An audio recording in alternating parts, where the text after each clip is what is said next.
এবার জানবো স্ত্রীর সাথে আচরণ।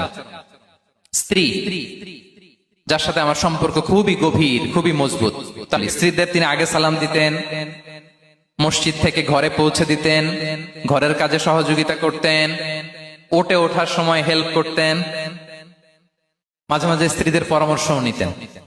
বিষ্ণু ইসলাম নিজ হাতে ঘরে উটের দুধ দহন করতেন, রুটি সেকা দিতেন, কাপড় সেলাই করতেন, এই কাজগুলো করতেন। এবং আম্মা জান আয়েশা রাদিয়াল্লাহু তাআলা আনহাকে এত ভালোবাসতেন, তিনি বলেন, আমি গোশত খেয়ে ওইটার হাড্ডিটা রেখে দিলে বিশ্বনবী আমার খাওয়া হাড্ডিটা নিয়ে আবার চুষতে শুরু করতেন। আমি গ্লাসের যেখান দিয়ে পানি খেতাম, পেয়ালার খুঁজে খুঁজে বিশ্বনবী ওই জায়গায় ঠোঁট লাগিয়ে পানি খেতেন। মাইমুনা রাদিয়াল্লাহু তাআলা আনহা বলেন যে আমি আর বিশ্বনবী এক বালতি থেকে মগ দিয়ে পানি নিয়ে দুজনে গোসল করেছি। আল্লাহু আকবার, কি চমৎকার আচরণ। এবং স্ত্রীদের নিয়ে তিনি সফর করতে বেরোতেন।